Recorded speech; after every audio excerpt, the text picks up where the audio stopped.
Φεβρουαρίου 1998, επιζών Δαβίθ Σαλτιέλ, τη συνέντευξη παίρνει Φερμόζα Κοέν στη Θεσσαλονίκη, στα ελληνικά, κασέτα νούμερο 5. Είχαμε σταματήσει εκεί που μας λέγατε ότι μαζευόταν οι αντάρτες στο σπίτι του πατέρα σας και τη μητέρα σας και η μητέρα σας ετοίμαζε. Ετοίμαζε φαγητό. Όχι μόνο αυτό, με τον καιρό, όχι μόλις πήγαμε, αφού αποκτήσαμε την εμπιστοσύνη, αποκτήσαν αυτή την εμπιστοσύνη δική μας, δηλαδή ότι ας από την πρώτη στιγμή μας αγαπήσουν, δεν μπορώ να το κρύψω αυτό. Μας βοήθησαν πάρα πολύ το χωριό, λόγω και της θέσης του πατέρα μου, ο οποίος έδωσε εκεί πέρα γνωριμίες, είπε ότι είμαι του κόμματος κλπ. Εκεί δημιουργήθηκαν το εφεδρικό Ελλάς, η Εθνική Αλληλεγγύη, το ΕΑΜ κτλ. Που υπήρχε μέσα εκεί στο χωριό. Και είχαμε γίνει ένα με αυτούς, δεν μας ξεχωρίσανε. Μας δώσανε πείραμα ονόματα τέτοια εκεί στο χωριό. Εμένα με λέγανε Χρήστο, τον πατέρα μου Σωτήρη και τη μητέρα μου Μαρία. Ήταν υπαρκτά πρόσωπα τα οποία είχαν μεταναστεύσει στην Αμερική. Αλλά φαινόντουσαν γραμμένοι, αν ερχόντουσαν οι Γερμανοί, θα βλέπαν ότι ναι, όντως είμαστε κάτοικοι του χωριού. Ήμασταν γραμμένοι μέσα στο βιβλίο της κοινότητας, στα τευτέρια τους.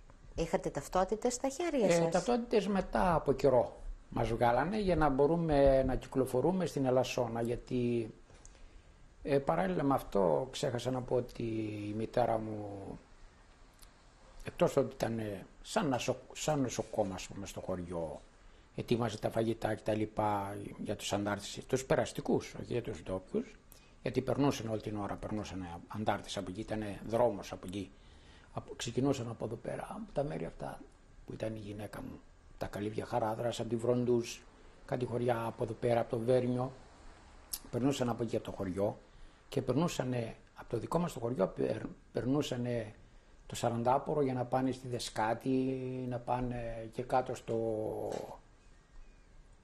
Καρπενήσι κλπ.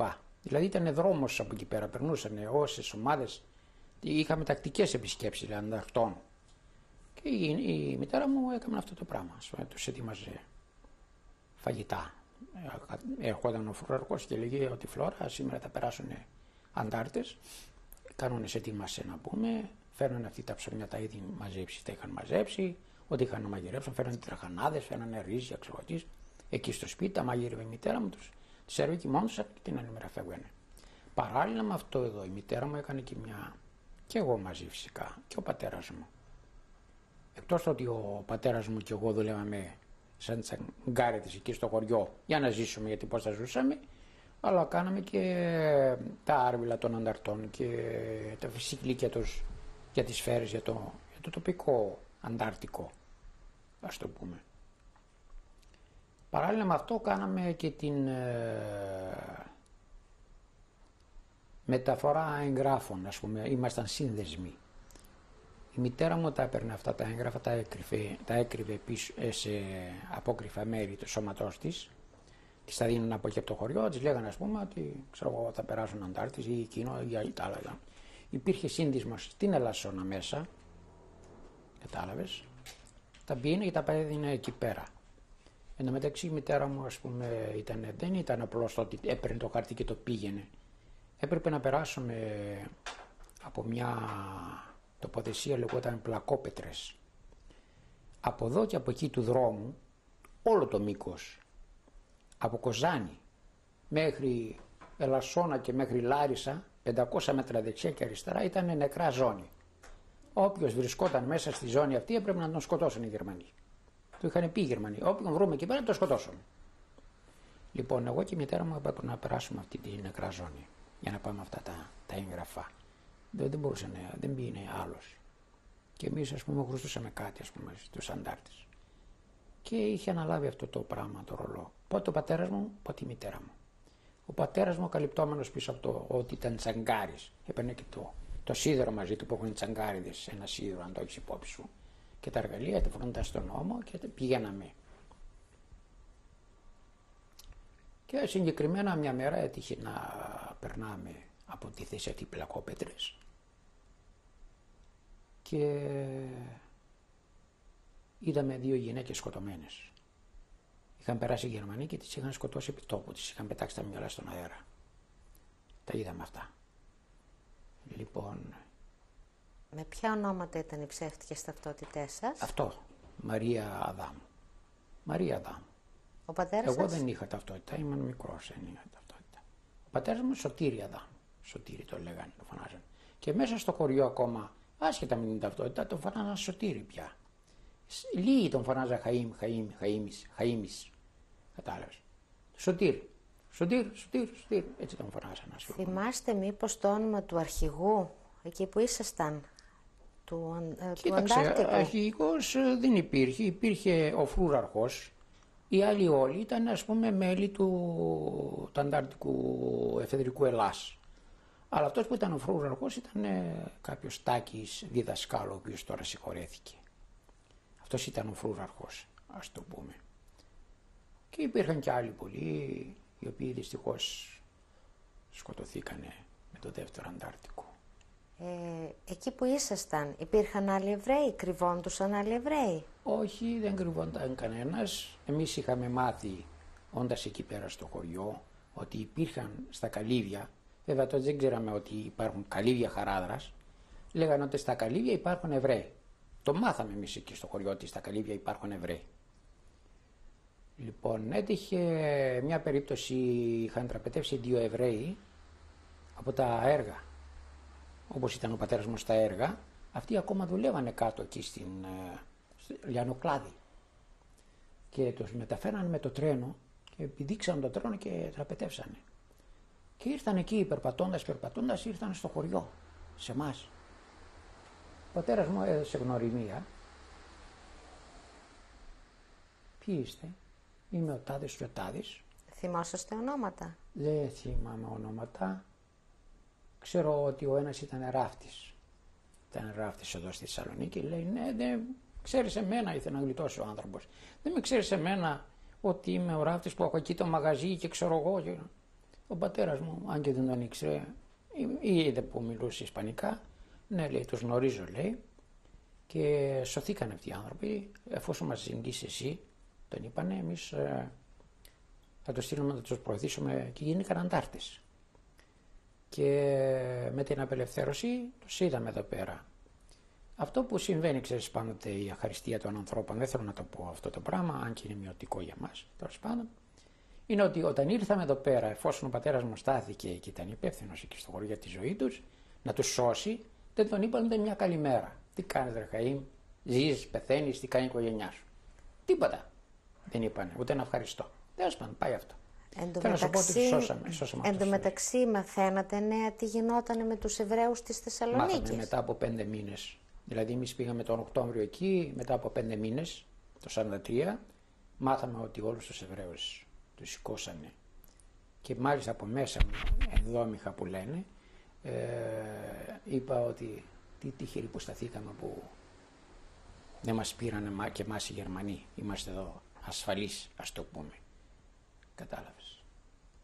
Ξέρατε που τους πήγανε? Μάθαμε ότι τους πήγαινανε στην Πολωνία. Όχι ότι για κρεματόρια και τέτοια δεν είχαμε μάθει ακόμα. Αυτά ύστερα τα μάθαμε. Γιατί μετά... τους πηγαίνανε, ακούστηκε? Όχι. Ακούσαμε ότι τους πήρανε στην Πολωνία.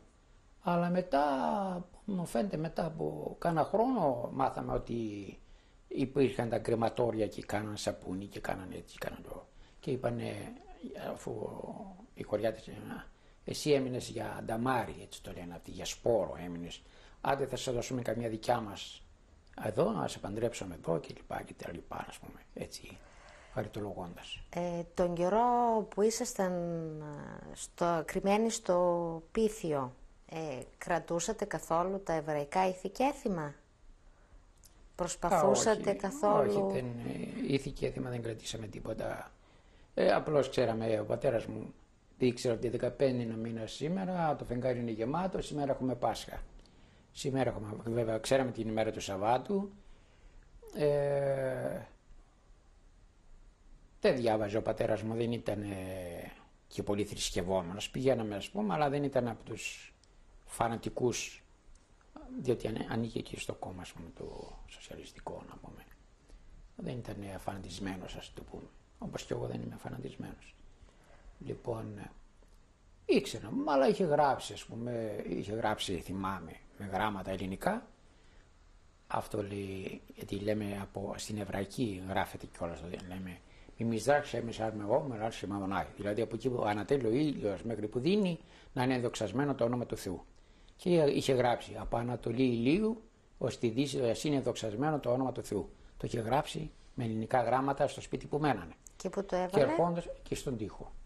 Και ερχόταν σε εγχωριάτες και του λέγανε «Τι είναι αυτό ρε Σωτήρη, τι έγραψε εκεί πέρα?» «Έτσι είναι», λέει, «ας είναι ενδοξασμένο το όνομα του Θεού», λέει. Από εκεί που ανατέλει ο ήλιος μέχρι εκεί που δει ο ήλιος. Και το λέμε και εμείς αυτό, ας πούμε, κάθε καντής που λέμε, ας το πούμε, από στην αρχή, μάλλον Σαββάτο βράδυ. Ή Σεμάδονα με βαράχ μετά βεδολάμ κλπ. Πείτε μας, η απελευθέρωση πού σας βρήκε? Η απελευθέρωση εκεί στο χωριό. Αφού είχαμε περάσει αυτά τα 2-2,5 χρόνια εκεί πέρα, είχαμε λάβει μέρος σε διάφορα, ας πούμε εγώ σαν σύνδεσμος, ο πατέρας μου σαν οργανωμένος, εγώ στην αρχή στα Ετόπουλα, ύστερα στην ΕΠΟΝ. Λοιπόν, έτυχε να πάμε να κάνουμε να χάλασουμε τον δρόμο που συνδέει τον Άγιο Δημήτρη με την Αλασσόνα, να πάμε να σκάψαμε τον δρόμο, δεν μπορούσαν να περάσουν οι Γερμανοί από εκεί πέρα. Ύστερα κατορθώσαν, περάσαν γιατί είχαν όλα τα μέσα Γερμανοί, ας πούμε, βάζανε κάτι σανίδια, ξέρω τι, σίδερα και περάσανε. Εκεί έχουμε πολύ, δεν τελειώνει η ιστορία αυτή, έχουμε πολλά να διηγηθούμε, τι μας πιάσανε οι Γερμανοί, μας αφήσανε οι Γερμανοί, έχουμε πολλά. Σας συλλάβανε οι Γερμανοί? Ναι, είχε γίνει μια επιδρομή το 1943. Στις 2 Μαΐου του 1943 έγινε μια επιδρομή και φύγαμε εμείς στον Όλυμπο πάνω, εγώ με τον πατέρα μου. Ακόμα δεν είχαμε, ας πούμε, πολλές σχέσεις με τους αντάρτες, ας πούμε, με τους ντόπιους αντάρτες, ας πούμε, οι οποίοι ήταν οργανωμένοι. Απλώς μέναμε εκεί και ξέραν ποιοι είμαστε. Είχε έρθει και μια διαταγή, είχε μάθει το αρχηγείο απάνω το ανταρτικό ότι υπάρχει μια οικογένεια Εβραίων εδώ στο χωριό, σας καθίστουμε υπεύθυνους, μην τυχόν και τους πειράξετε, γιατί θα έρθουμε, θα σας σκοτώσουμε όλους. Αυτό το έκανε το αρχηγείο το ανταρτικό, γιατί αυτοί μας ξέρουν εμάς και δεν χρειαζόταν να του πούν αυτό. Γιατί την ώρα που πήγαν μας αγκαλιάσανε και μας αγαπούσαν και μας δίνανε και αλεύρια και ψωμιά και τυριά και απ' όλα μας δίνανε όταν δεν είχαμε. Δεν έχουμε παράπονα, ας πούμε, από τους Έλληνες, ας το πούμε, εκεί στο χωριό που ήμασταν. Έγινε μια επιδρομή τέλος πάντων, εμείς αναγκαστήκαμε να φύγουμε, φύγαμε σε κάποιο πάνω στο βουνό σε μια καλύβα, την οποία είχαν περάσει οι Γερμανοί και την είχαν κάψει. Εγώ έτυχε να είμαι άρρωστος εκείνη την ημέρα, είχαμε κοιμηθεί μια βραδιά στο βουνό, στο ύπαιθρο, είχα αρρωστήσει, γρίπη κτλ. Είπε ο πατέρας μου να σηκωθούμε να φύγουμε από εδώ πέρα. Εν τω μεταξύ οι Γερμανοί από κάτω από το χωριό μας παρατηρούσαν με τα κιάλια. Μας είχαν επισημάνει απάνω στο βουνό με τα κιάλια και εμείς δεν ξέραμε. Και το πρωί βλέπω καμιά 6-7 εσταπίτες με τα πέταλα που είχαν εδώ οι Γερμανοί με τα σκυλιά. Εμείς ήμασταν σε ένα χέρσο μέρος εκεί πέρα, μέσα στα προνάρια χωμένοι, σκεπασμένοι, μόλις είχε ξημερώσει. Και αυτοί είχαμε τα σκυλιά. Κάνω έτσι μία εδώ και βλέπω τους Γερμανούς εκεί στο πηγάδι. Πιο κάτω ήταν ένα πηγάδι. Το λένε γιουφτοπήγαδο εκεί πέρα. Ήταν ένα πηγάδι και είχαν σταματήσει να πιούν νερό αυτοί. Μεταξύ, εμείς είμαστε εδώ, ο δρόμος πήγαινε έτσι πίσω από εμάς. Είχαμε και το βουνό από πίσω. Δηλαδή ένα πλάτωμα 10 μέτρα ύψος, ας πούμε. Και αφού φύγανε, λέει δεν είναι για να είμαστε εδώ πέρα, θα μας πιάσουν οι Γερμανοί. Και τυχαίνει και περνάει καμιά δεκαριά γυναίκες από το χωριό που ήταν από άνω, Κοκκινοπλός λέγεται. Περνάνε και πάνω από το πηγάδι, μου λέει τρέχα γρήγορα να πάμε μαζί με τις γυναίκες. Μπαίνουμε με τις γυναίκες, μέσα στις γυναίκες φεύγουμε και δεν μας είδαν οι Γερμανοί, ας το πούμε από κάτω. Τέλος πάντων καταλήξαμε σαν την καλύβα. Κοιμηθήκαμε μια βραδιά σε αυτήν την καλύβα, 2 βραδιές σε αυτήν την καλύβα. Ήμουν εγώ ξαπλωμένος μέσα. Και πιάνει ο πατέρας μου τις λαμαρίνες από πάνω, γιατί ψηλό βρεχέ, να μην γίνουμε και μουσχημα και ξέρω εγώ. Είχαμε ανάψει και φωτιά. Αυτοί οι Γερμανοί από το χωριό από κάτω μας βλέπαν με τα κιάλια, γιατί παρατηρούσαν, είχαν τηλέμετρα, τι είχαν, τα βλέπανε όλα. Και ενώ ήμασταν μέσα εκεί, ακούω κάποια στιγμή φωνές οι Γερμανοί. Πώς μιλάνε Γερμανοί και βουνό ακούστηκε. Λέει ο πατέρας μου δεν είναι, λέει, πρέπει να παραδοθούμε, λέει, ξέρω εγώ τον άλλο. Δεν παραδοθήκαμε. Λέω ότι εγώ έφερα και αντιρρήσεις. Πάω στους Γερμανούς. Δίνουμε ένα σάλτο, κρυβόμαστε σε κάτι πουρνάρια μέσα. Καμιά 200 μέτρα από την καλύβα. Αυτοί πήγανε, βρήκαν την καλύβα, ανακατούσαν από εδώ από εκεί κτλ. Μετά από καμιά ώρα, λέω, θα φύγανε, λέει, τώρα οι Γερμανοί, εκεί θα κάτσουν. Αυτοί τη στήσανε και οι Γερμανοί. Γυρίζουμε πίσω, μόλις που μπήκαμε στην καλύβα, πετάγονται αυτοί από μέσα από τα πορνάρια. Ψηλά τα χέρια. Ψηλά τα χέρια. Ο πατέρας μου ήξερε γαλλικά. Με λέει, κοίταξε, με λέει, θα χαιρετήσεις, θα πεις Χάι Χίτλερ. Χάι Χίτλερ, Χάι Χίτλερ. Σηκώνω και εγώ το χέρι, Χάι Χίτλερ, Χάι Χίτλερ. Φωνάναν και αυτοί. Και ο πατέρας μου, Χάι Χίτλερ. Πάμε. Μας παίρνουν που λες, μας κατεβάνουν στο χωριό. Κατέβανοντας για το χωριό ήταν ένα ρέμα και μέσα στο ρέμα ακούμε κάτι φωνές. Είχαν τέτοια προπαγάνδα αυτός οι αντάρτες στον κόσμο που άμα ακούγαν Γερμανό ήταν σαν να βλέπαν το χάρο. Λοιπόν, και όντως έτσι ήτανε. Και εγώ λέω, σίγουρα κάνουν εκτελέσεις τώρα οι Γερμανοί μέσα στο ρέμα, σκοτώνουν. Και τι ήταν όταν πήγαμε εκεί κοντά, βλέπουμε ήταν οι Γερμανοί με τα πιστόλια πυροβολούσαν, σκοτώνανε πρόβατα. Με το πιστόλι τα σκοτώνανε και αυτά φωνάζαν και εμείς νομίζαμε σκοτώνουν τον κόσμο. Τέλος πάντων. Ήρθαν οι Γερμανοί πάνω στα άλογα, οι διοικητές και οι Ιταλοί να πούμε. Στους Ιταλούς θα πεις buonasera signore, μου είπε ο πατέρας μου. Μόλις ήρθε ο Ιταλός, μελανοχίτωνας ήταν. Μόλις ήρθε εκεί, σηκώνω το χέρι εγώ. Χάι Χίτλερ, γιατί ήταν εκεί οι Γερμανοί. Buonasera, buonasera, λέει, io ebreo di Salonico. Εγώ είμαι Εβραίος της Θεσσαλονίκης. Ήξερε και 5 Ιταλικά ο πατέρας μου. Παπιέν, λένε οι Γερμανοί. Ο πατέρας μου, σου λέω, ήταν πολύ έξυπνος. Δεν ξέρω πώς τον γνώρισες εσύ. Λοιπόν, το σπίτι που μέναμε εκεί που μας δώσαν οι χωριάτες, το είχαν επιτάξει οι Γερμανοί και είχαν βάλει εργαλεία μέσα. Υπήρχε κάποιο χαρτί έξω που λέει ότι κομμαντατούρα το είχαν επιτάξει οι Γερμανοί. Αυτό το χαρτί το είχε ο πατέρας μου, το πήρε και το είχε μαζί του. Λέει, τι γύρεψες εσύ εδώ πέρα, παρτιζάν, αντάρτη. Αυτοί άμα ακούγαν αντάρτη αμέσως ήταν, δεν είχε, τους σκοτάνε επί τόπου. Όχι, αντάρτη, λέει, εμπρό τη Σαλονίκο, λέει, εγώ είμαι εμπρός από τη Θεσσαλονίκη, τα λοιπά, στους Ιταλούς, τα λοιπά. Τους δείχνει το χαρτί, καλά, λέει, θα σε πάρουμε μαζί μας απόψε. Τον παίρνουν που λες, με αφήνουν εμένα στο σπίτι, εσύ θα κάτσε εδώ μου λένε, τον παίρνουν. Στο δρόμο που τον πηγαίνανε, για να τους δοκιμάσει τώρα σε τι νερά βαδίζουν οι Γερμανοί, ο πατέρας μου, σου λέει, τσιγάρι, βγάλουν και ένα τσιγάρο. Σου λέει, καλά είναι τα πράγματα, μην ήταν με σκοτώσει, μην είναι τσιγάρο, μας τα απ' εκ των υστέρων αυτά. Τον πήραν το βράδυ εκεί πέρα, αφού και είχαν πιάσει όλο τον γκάμο κάτω, μέσα στα στάρια είχαν τσαλαπατήσει, είχαν πιάσει πρόβατα, γελάδια, είχαν κάνει πλάτσικο, μεγάλοι, από 2-3 χιλιάδες Γερμανοί ήταν. Πολύ πράγμα, κανόνια, πράγματα, τάγκς, για πότε μιλάμε? Μιλάμε για τον Μάιο το 1943, αυτή η δουλειά.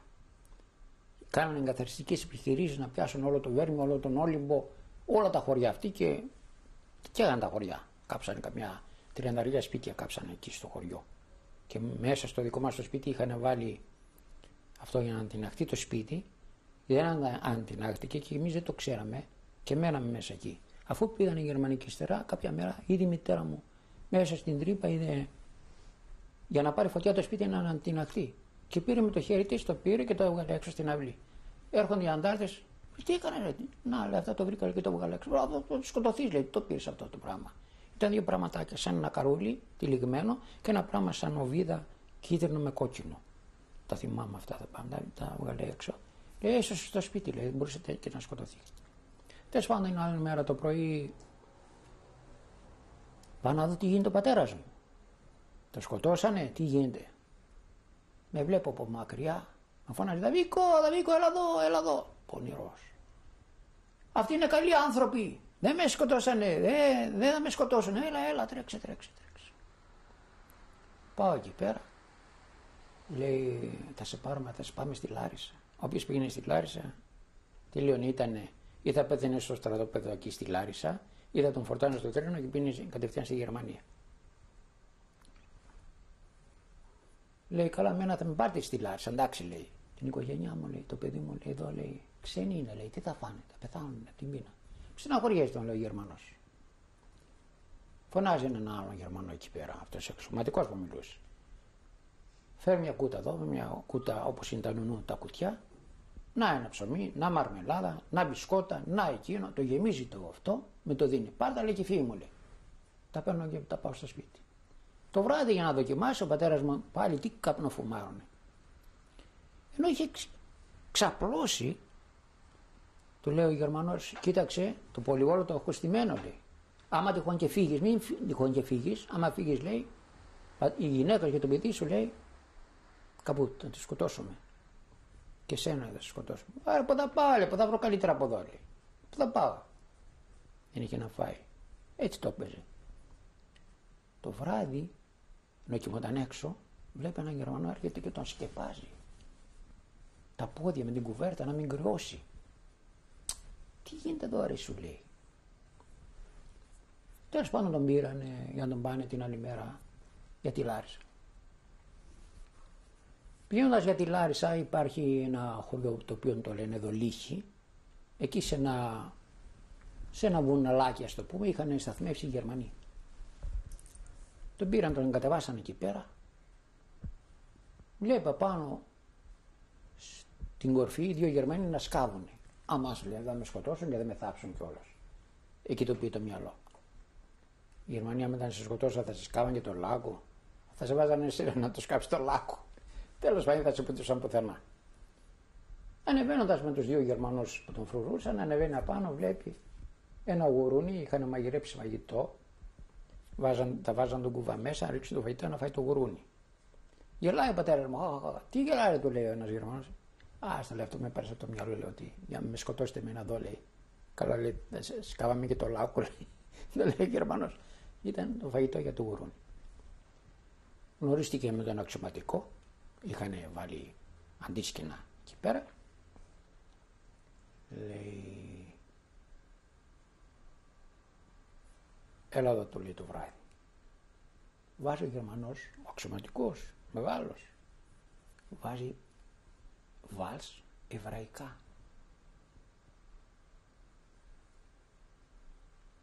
Τα ακούει ο πατέρας μου. Τι γίνεται εδώ πέρα, Γερμανός βάζει τέτοια εβραϊκά τραγούδια, ας πούμε, βάλς, με τι τραγούδια ήταν αυτά, δεν με... Είπε ότι ήταν εβραϊκά τραγούδια, ας πούμε, για Εβραίος μιλούσε τώρα, βάλς, δεν ξέρω τι πράγμα ήταν αυτό. Πώς πάλι, σ' άρεσε? Ωραίο, λέει ο πατέρας μου. Καλά, λέει, εντάξει. Πάνε, κοιμήσου τώρα. Πάει κοιμάται, ένας Γερμανός από εδώ, ένας Γερμανός από εκεί, αυτός στη μέση.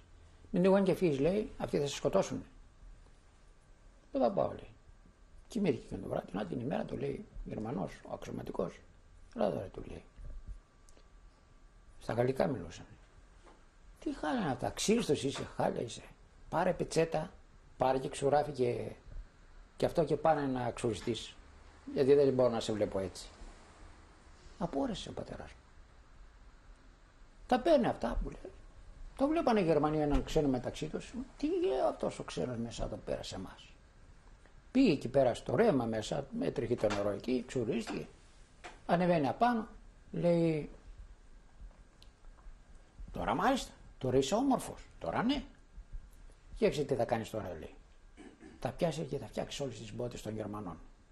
Τα εργαλεία δεν τα άφηνε, σαν και μεά το είχε μαζί του.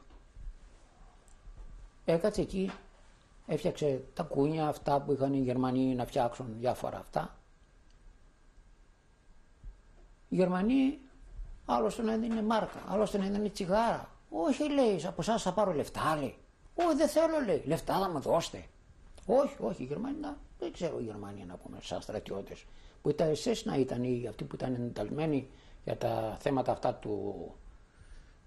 του αφανισμού των Εβραίων, ας πούμε. Αλλά αυτοί οι Γερμανοί, να πούμε, η Wehrmacht, να πούμε, ο στρατός, δεν νομίζω να είχε τον φασισμό αυτό που είχαν αυτοί τα SS. Δεν ξέρω. Τον φερθήκαν πάρα πολύ καλά. Αφού δούλεψε 2 μέρες, 3 εκεί πέρα απάνω και τον είπε αυτός πειρακτικά ότι κοίταξε μην τυχόν φύγεις από εδώ γιατί τα κανόνια τα βλέπεις είναι στραμμένα στο χωριό, θα το καταστρέψουμε το χωριό κτλ. Όχι, όχι, όχι, λέει, πατέρα μου, αυτοί είναι καλοί άνθρωποι. Λέει, δεν υπάρχουν αντάρτες εδώ. Όχι, δεν υπάρχει τίποτα. Τι αντάρτες, λέει, τίποτα δεν ήταν γεμάτο. Αυτοί φύγανε, μας αφήσαν μας εκεί. Θα το καταστρέψουμε το χωριό, τέλος πάντων. Αφού έφτιαξε τα παπούτσια τον φωνάζει, έλα εδώ, το λέει. Τώρα, αν λέει, στις 10 η ώρα, από εκεί το βλέπεις το δρόμο εδώ, πάρ' τα κιάλια. Παίρνει τα κιάλια. Από αυτόν τον δρόμο που βλέπεις, τον Άι Δημήτρη, θα έρθει τώρα, λέει, ο μεγάλος. Θα τον πω να σε δώσει το χαρτί να σε αφήσει να πας στο σπίτι σου, στη γυναίκα σου. Το κάνεις αυτό το πράγμα, λέει. Δεν το πίστευε. Όντως, όταν πλησίαζε η ώρα, τον είδε αυτός με τα κιάλια, ερχόταν αυτός με το τζιπάκι και ακολουθεί από πίσω κι άλλο τζιπ και τα λοιπά. Δες εδώ πέρα, του λέει. Βλέπει, ναι, έρχεται, λέει, αξιωματικός, δεν βλέπω, λέει, είναι αξιωματικό. Αυτό να λέει, τον παρακαλέσω, λέει, τώρα εδώ, να σε δώσει να σε αφήσει. Ήρθε εκεί πέρα, παρουσιάστηκε, ας πούμε, συστηθήκανε οι αξιωματικοί και τα λοιπά και του λέει, πήρε την να τον αφήσει ελεύθερο. Μάλιστα τον χάρισε και ένα στυλό, και μια ξυριστική μηχανή, έτσι, που ξυριζόντουσαν οι στρατιώτες, ας το πούμε, όχι όπως είναι σήμερα ηλεκτρική. Λοιπόν, και του λέει αυτός, δεν θα πας, λέει, από εδώ απευθείαν, λέει, είναι οι Γερμανοί, θα σε δουν, λέει, θα σε ρίξουν, θα σε σκοτώσουν. Θα πας έτσι από εκεί, που δεν είναι, λέει, οι Γερμανοί, λέει, για να πας στη γυναίκα σου. Και έτσι έγινε, ας το πούμε. Λέει ο πατέρας μου, του λέει, πες μου το όνομά σου, λέει, να θυμάμαι τουλάχιστον πώς σε λένε. Πού είσαι, ποιος είσαι, πώς. Όχι, μας απαγορεύεται να πούμε το όνομά μας. Και έτσι ήταν που γλίτωσε, ας πούμε, και τον πήγα στη Λάρισα και ήρθε εκεί στο χωριό, ας το πούμε, και μέχρι που έγινε η απελευθέρωση μείναμε στο χωριό αυτό. Τώρα θα σταματήσουμε λίγο να αλλάξουμε κασέτα.